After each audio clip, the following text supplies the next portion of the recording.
Y gracias, Noé. Sigo porque yo, de verdad, soy un poco densa, pero es que sin estas bases no podríamos seguir, ¿vale? Vamos allá al siguiente paso, ¿vale? Porque os voy a dar mis tips, lógicamente, pero también os voy a dar tips para que encontréis otros tips. Es decir, dónde estamos en la escala evolutiva y dónde yo me tengo que poner, porque claro, me preocupa la, muy bien, esas manos, la alfabetización, ¿vale? Vamos a meternos de lleno en lo que se llama, y creo que es muy importante que nos quedemos con este concepto, porque cuando estamos hablando de niños con dificultades y estamos hablando de rendimiento académico, no podemos ir directamente a una alfabetización natural y en pleno desarrollo. Tenemos que irnos a actividades de alfabetización temprana, que es donde nos tendríamos que referir para sacar tips y ser exitosos, porque mi mayor preocupación es que todo lo que yo os doy funcione o os haga, ¿no? Saltar esa bombillita que digas, esto igual lo voy a ver, ¿no? Y voy a probarlo y lo voy a modificar de esta manera. Porque hay que ser exitosos en todo el tema del currículum que encontramos en las escuelas. Sí hay que orientarse a las matemáticas, pero y a la lengua, y a la lectura, y a la escritura, pero ¿cómo? ¿Cómo? ¿Le implanto el lápiz en la mano? Tenemos que hacer 1000 actividades. Y aquí es donde vamos a encerrarnos en un buen trabajo de campo, porque se pueden dibujar las letras con el agua, por ejemplo, con tiza, hacer las formas de las letras usando plastilina. Estos son todo actividades de alfabetización temprana. Y os voy a decir algunas más para que entendáis cuál es este aspecto de temprana que nos interesa. Actuar las historias con los niños para ayudarles a comprender. Hay que actuar, hay que darles empaque. Esa linealidad y esa línea recta para contarles historias no sirve. Hay que poner esa emoción para que ellos la puedan sentir. Hay que representar papeles para ayudar a los niños a resolver problemas. Hay que ponerles problemas delante.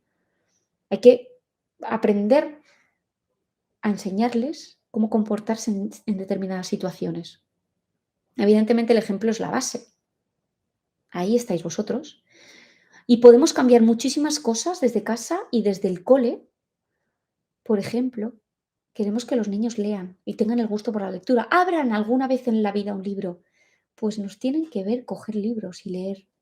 Que nos oigan contarles cuentos, que nos oigan leer, que les enseñemos a poner nombres a las cosas.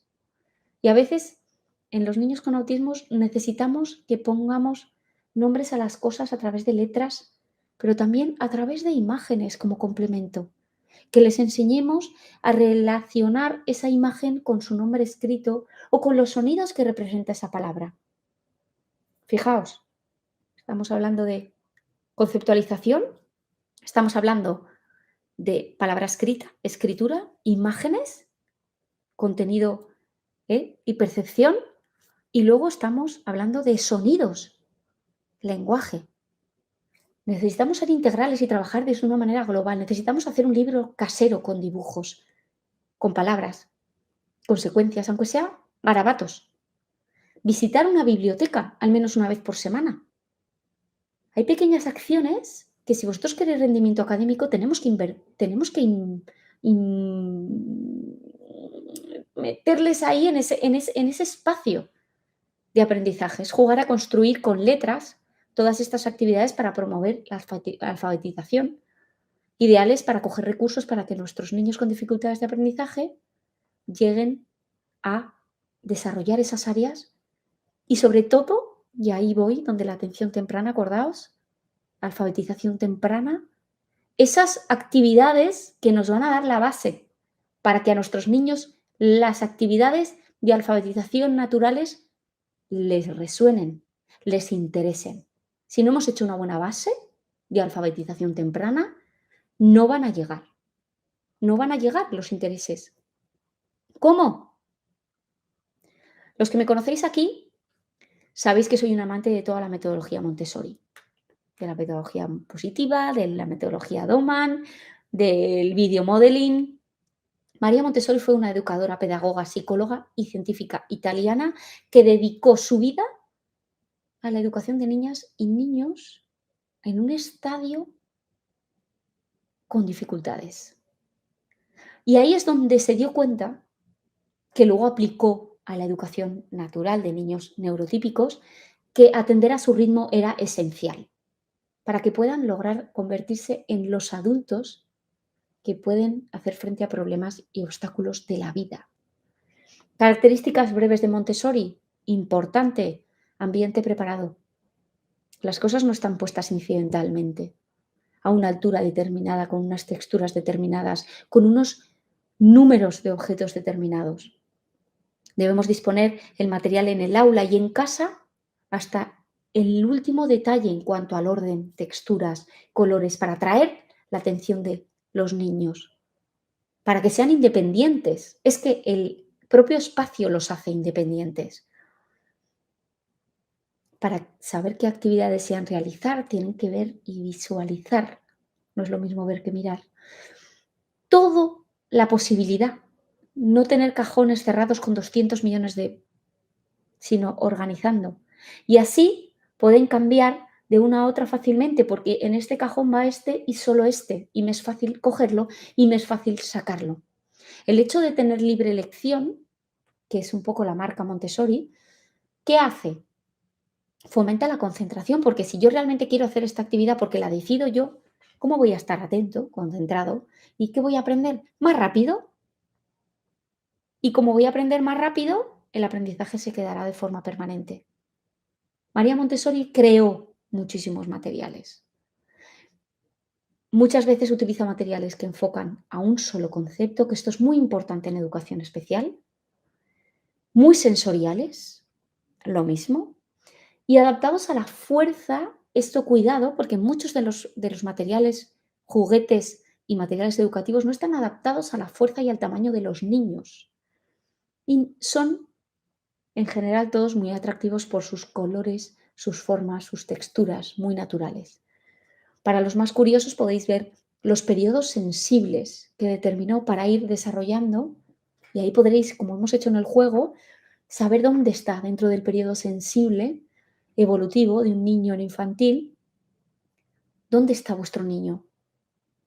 Y no solamente para ir a este punto y trabajar para adelante, sino que os invito a hacer un barrido para atrás y fortalecer y darle al niño oportunidades de juego, oportunidades de entreno, oportunidades de desarrollo en esas habilidades que ya tiene.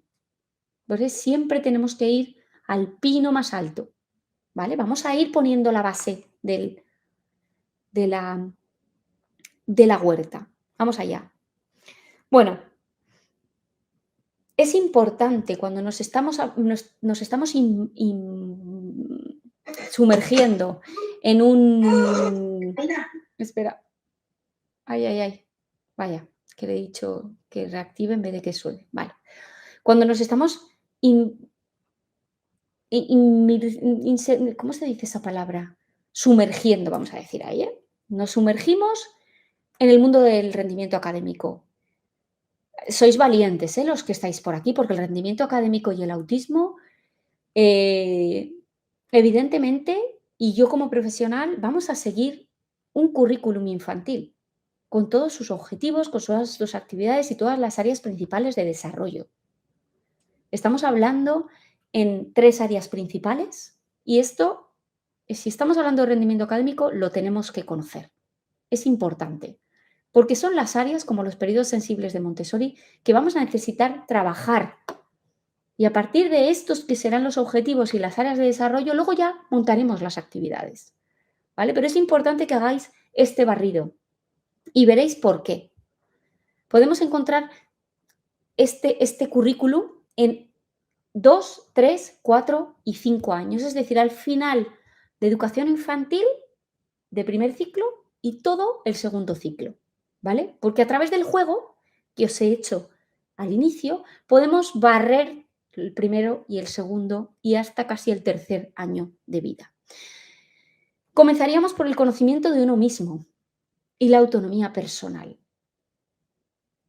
cuyos principales objetivos, ¿cuáles serían? Formar una imagen ajustada y positiva de uno mismo. ¿Vuestros niños las tienen?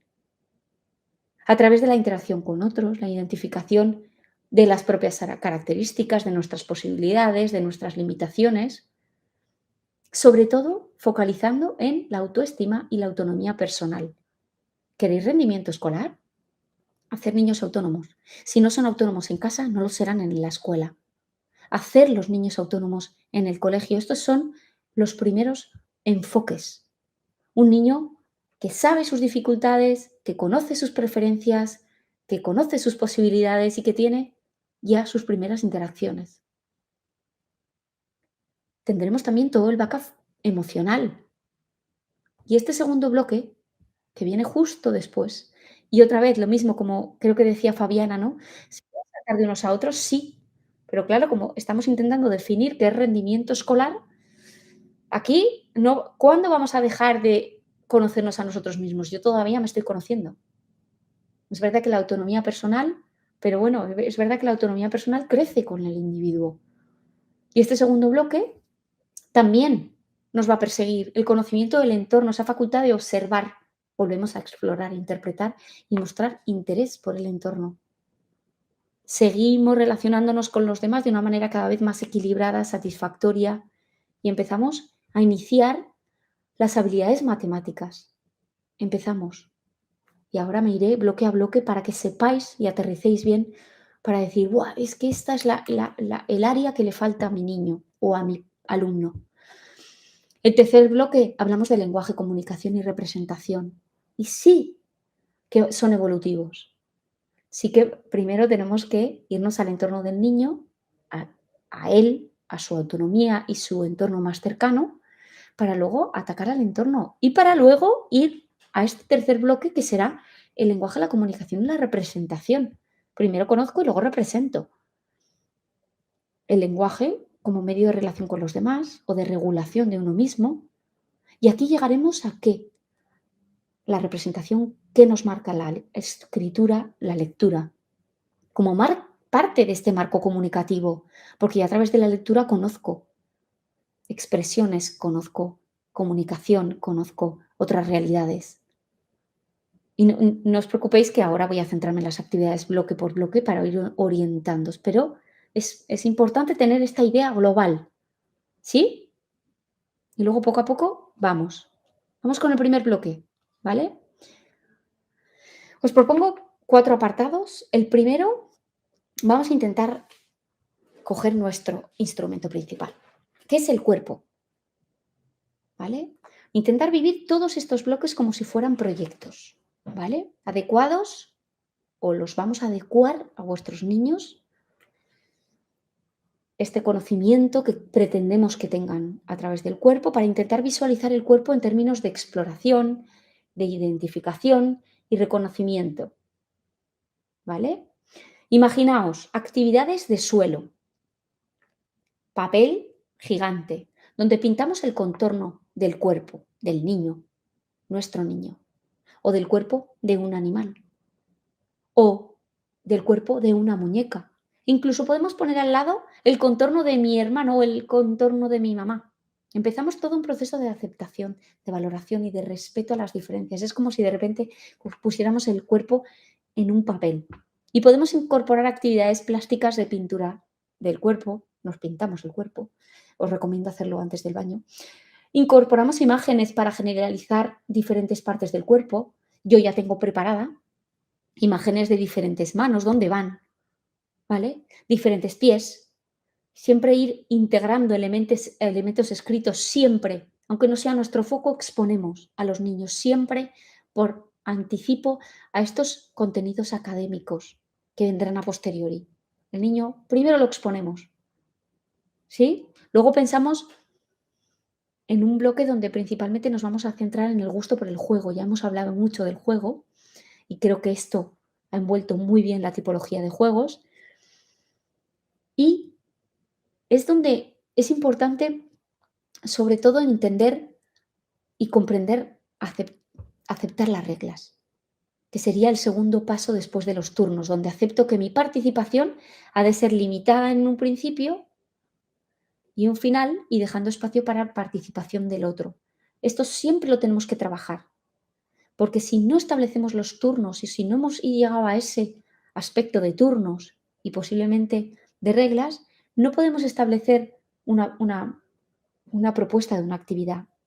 Si él no sabe que tiene que atenderme, si es mi turno de explicarme y luego él, ¿vale? Luego entraríamos después del juego y después de todo el tema del cuerpo, que nos puede dar un montón de actividades, entraríamos en el cuidado personal y la salud. Debéis practicar todas las actividades que comprenden los hábitos saludables, higiene corporal, la alimentación y el descanso. Tenéis que ayudar a vuestros niños a utilizar adecuadamente los espacios, los elementos y los objetos. Donde trabajaremos también todo el sistema de peticiones, aceptación de ayuda y situaciones que lo requieran. Porque yo cuando hago autónomo a un niño, le estoy dando o le estoy proponiendo actividades que difícilmente a veces puede hacer.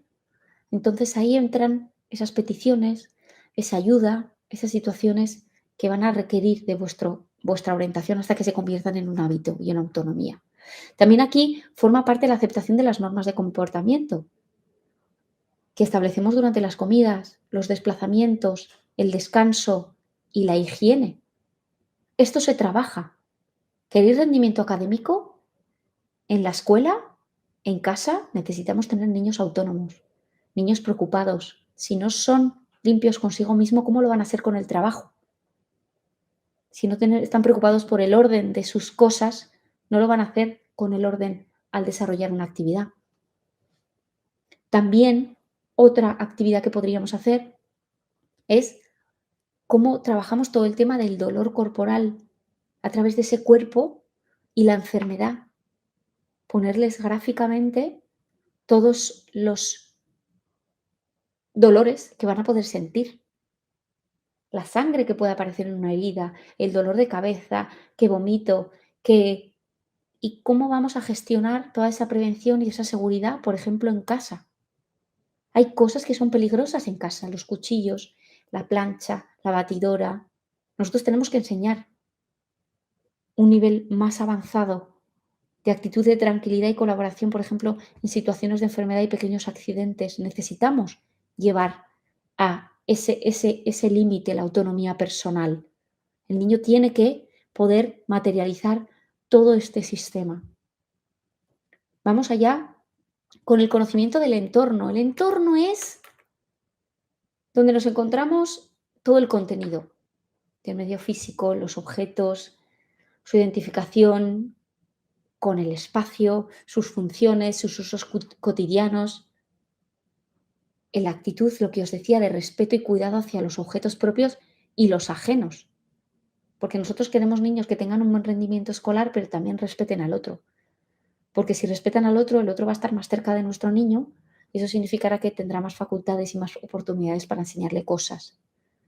¿Vale? Así que todo es un círculo que se va retroalimentando. Trabajaremos todo el tema de la percepción de las cualidades del objeto. Todo el interés hacia la clasificación de los elementos, la asociación de los elementos y de pasamos a ese papel que hemos construido el cuerpo y ahora podemos hacer un papel con las partes de la casa y dónde van las cosas de la cocina y dónde van las cosas del baño y dónde van las... Nos hacemos con una buena batería de imágenes, plantificamos ahí el baño, plantificamos ahí nuestro mapa de casa y empezamos a ver las cualidades del objeto y la asociación, incluso los números. Empezamos a ver que hay 4 cepillos de dientes, mamá, papá, niño, niña. Vemos que hay un grifo, pero que hay 2 cuartos de baño y hay 3 dormitorios. Pequeñas, sencillas, pero empezamos a contextualizar nuestros primeros números. Ver todas las propuestas como un proyecto y transversalizar siempre los carteles que nos llevan a la escritura. La lectura donde hay una historia que tú cuentas y la numeración y la matemática. Y ya entraremos en aspectos de cuantificación utilizando el conteo, con cantidades siempre manejables. Es muy importante que este aspecto utilicemos números y observemos y tomemos conciencia de la funcionalidad de los números en nuestra vida. 1, 2, 3 y vamos. Ahí está actuando la numeración para poder derivar más y más actividades funcionales desde casa. Muy interesante también y muy matemática la medida del tiempo. Es necesario que nuestros niños, y más en una escuela, en una casa, tengan esa orientación temporal en las actividades, en las rutinas, en los horarios. Y tenemos que hacerlo de una manera gráfica con nuestros niños, a través de calendarios. Por cierto, hay un calendario que dimos para rutinas hace unas semanas. Tenemos que elaborar nuestros propios calendarios, nuestras propias maneras de medir el tiempo, marcar un inicio y un final que el niño sea capaz de integrar y tener esa ubicación temporal de la medida del tiempo. Porque si no, ¿cómo vamos a posteriori esperar que esperen si no pueden entender la representación del tiempo? Hay ahora relojes visuales, es decir, que simplemente en un reloj tú puedes con los minuteros poner una foto y puedes ir variándola para que dices, no, vamos a esperar 10 minutos y ahora jugamos, 10 minutos y ahora ponemos el iPad, ¿vale? Y el segundo bloque es el acercamiento a la naturaleza. Utilizamos el sol, los animales, las plantas, la roca, los ríos. Podemos desarrollar esa capacidad de observación de sus características, traerlos a casa. Hombre, el sol no. Los animales igual tenemos alguno en casa, pero es muy importante entender el ciclo vital y nuestros niños son capaces de entenderlo. Pero hay que despertar esa curiosidad, hay que exponerles a ese respeto y cuidado de los elementos del medio natural, especialmente animales y plantas. Es bueno tener un animal en casa, ¿vale? Para incluso, si no hay animal, integrar el cuidado de una planta o de un jardín, del propio parque, mantenerlo limpio, cuidado y limpio. Y luego toda la observación de los fenómenos del medio natural, la lluvia, el viento, el día, la noche. Podemos hacer un gran trabajo con esas representaciones, pensar mucho en imágenes, las imágenes con palabras debajo, siempre, con vídeos. Y luego empezar también a recuperar no esos juegos de causa y efecto, pero sí, en la naturaleza hay muchos elementos que nos inducen a las causas y a unas causas y a unas consecuencias. Llueve, me mojo. Entonces, esto a los niños les da una seguridad tremenda. Y todo alineado a través de la matemática, el lenguaje, el conocimiento y el aprendizaje, pero en el medio natural, porque en infantil se trabaja así. Igual que vamos al último bloque, que es la cultura y la vida en sociedad, que es importante trabajarla con ellos. Tomando primero familia y escuela, que hoy nos reúnen aquí, como primeros grupos sociales de preferencia.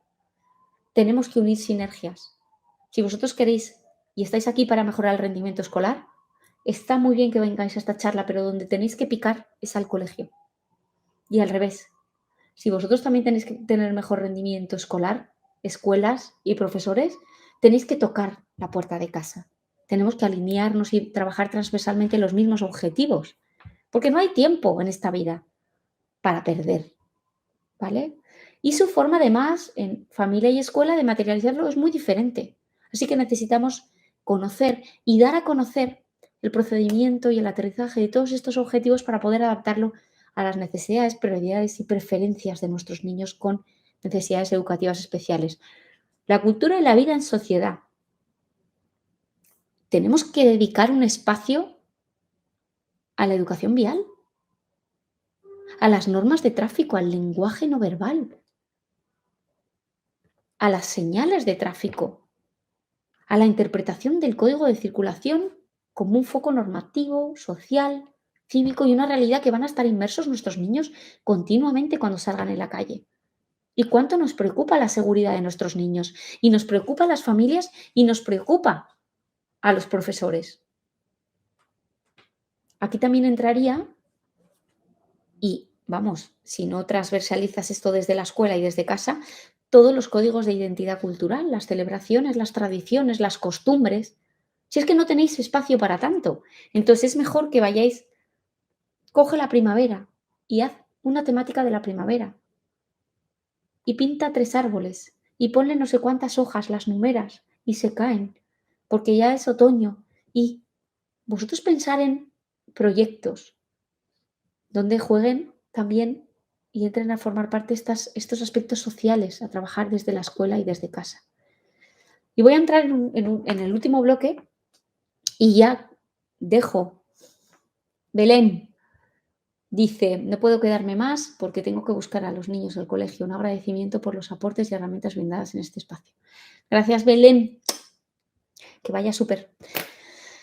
Este es el último bloque. O sea, cuando hablamos de currículum infantil y rendimiento académico, fijaos, no hablamos de mates, luego vamos a hablar, porque yo voy a aterrizar todas estas actividades, pero ahora sí que quizás en este lenguaje, comunicación y representación vamos a llegar un poquito a donde vosotros veis, pero si esta base del punto 1 y 2 de conocimiento a sí mismo, autonomía y todo el tema del entorno no lo tenemos trabajado, no esperéis que vayan a ser factibles todos estos apoyos. Cuando hablamos de lenguaje, comunicación y representación, lo primero que tenemos que trabajar es la escucha, atenta. Este es el primer objetivo, ¿vale? Y prestar atención ya desde el inicio, a ver si lo habéis hecho, a todos esos protocolos sociales de identificar y responder adecuadamente a saludos. ¿Lo conseguís? Peticiones, agradecimientos, expresión de gusto, preferencia, preguntar. Cuando tenemos niños con TEA, estos protocolos son un reto. Y de ahí nos saltaremos a todo el seguimiento de instrucciones, de las explicaciones y los relatos que van a entrar a formar parte de nuestra vida escolar, a identificar, señalar y actuar en el momento concreto. Cuando en un entorno donde tenemos un montón de niños y hay un montón de instrucciones, hay un montón de reglas, hay un montón de normativas, de momentos que sí, de momentos que no. El mundo educativo está lleno de instrucciones y de seguimiento. El seguimiento de nuestros niños en ese entorno es vital. Tenemos que conseguirlo. Comprender, por ejemplo, cuentos a nivel global, a través de las emociones. Y se puede, esa comprensión porque claro, aquí hay niños de muy diversos tipos, pero esa comprensión del cuento de una forma global, y por eso pongo global, se puede hacer de diferentes maneras. Señalamos el dibujo, el personaje que interviene en cada momento. Descubrimos los errores o cambios llamativos cuando alguien los recuenta mal. Anticipo o recuerdo una frase que va a decir tal personaje o identifico el personaje que dice tal frase de una manera receptiva. Decir de qué trata el cuento, la idea principal, la enseñanza. Describir un personaje, completar frases inacabadas de la historia. Estas serían actividades interesantes cuando tratamos el cuento de forma global. También podemos secuenciar un relato en imágenes e intentar con esas ilustraciones poderles darles un principio, un medio y un final a través de los propios cuentos, porque luego queremos llevarlos a la lectura, porque luego queremos llevarlos a la escritura y a habilidades mucho más abstractas que requieren mucho discurso y explicación e instrucciones.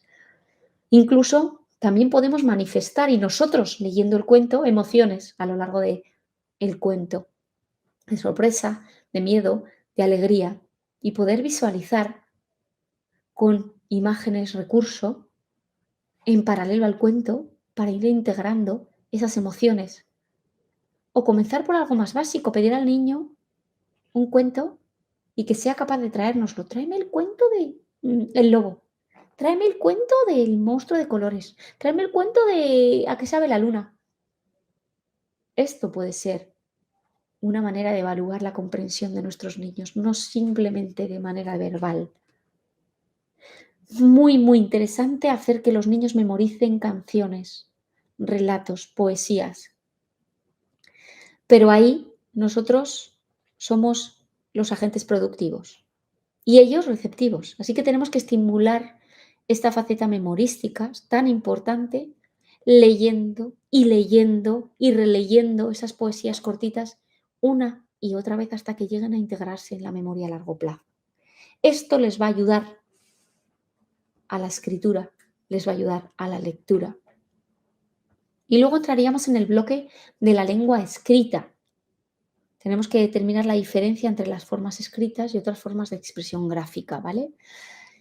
Pero es identificar las palabras de una manera visual. Nuestros niños son muy visuales y muchas veces, incluso yo recomiendo que conforme va llegando la lectura, sigamos trabajando el lenguaje. Conforme va llegando la escritura, vamos siguiendo trabajando el lenguaje. A veces hemos conseguido el lenguaje a través de la escritura. Tenemos que tener en cuenta el proceso de lectura global, que luego haré un apunte, porque creo que es un recurso que si buscáis lectura lo tenéis que tener, para ver a través de esa percepción las diferencias y semejanzas que tienen nuestros niños en este proceso. Tenemos que iniciarles al código escrito a través de palabras. Podemos comenzar con el propio nombre del niño, nombres de los objetos, con su foto o dibujo correspondiente o de los símbolos gráficos o señales y lo que significan. Un stop, estos códigos visuales. Identificar palabras que comienzan por un sonido, por ejemplo, o que acaban por otro, o que contienen tal sonido. Estos serían actividades más desarrolladas. Diferenciar números de letras y otros signos gráficos, interrogante, clasificación. Identificar las mismas letras en diferentes palabras. Sin haber llegado a la escritura, ya podemos empezar a trabajar esta alfabetización temprana. Trazar gráficamente imitando las letras y siguiendo la dirección de izquierda a derecha, de arriba a abajo. Identificar sus trabajos, sus pertenencias. Incluso el préstamo de los libros de la biblioteca con su nombre. Dictar textos o empezar a, mientras los niños hablan, el adulto escribe. Es magia. Y entendemos desde el prisma de niño la función del lenguaje. Si yo un niño me empieza a hablar y yo le empiezo a transcribir, imaginaos el niño que puede ver escrito todo lo que le está diciendo. Y luego yo lo puedo repetir totalmente fiel a la realidad. Y luego entraríamos en el bloque 2, que es el lenguaje audiovisual. Hoy en día, todo el sistema digital audiovisual tenemos que tenerlo en cuenta y sobre todo con niños con necesidades educativas especiales. La iniciación en todo el uso de instrumentos tecnológicos como el ordenador, la cámara, los reproductores de sonido e imagen. Tenemos que acercarlos a todas las producciones audiovisuales. Tenemos que hacer películas con ellos, dibujos animados, videojuegos y empezar a distinguir también progresivamente. Esto les ayuda entre la realidad y la representación audiovisual. Tan importante. También nos llevaría al último bloque cuando estamos tratando con niños no verbales, es esencial, pero también es un gran aporte para los niños verbales, porque trabajando el lenguaje corporal, donde descubrimos y experimentamos los gestos y los movimientos, nos paramos a ver y a identificar y a descubrir el lenguaje corporal de otras personas, que a veces dicen una cosa, pero están reflejándonos otra con el cuerpo.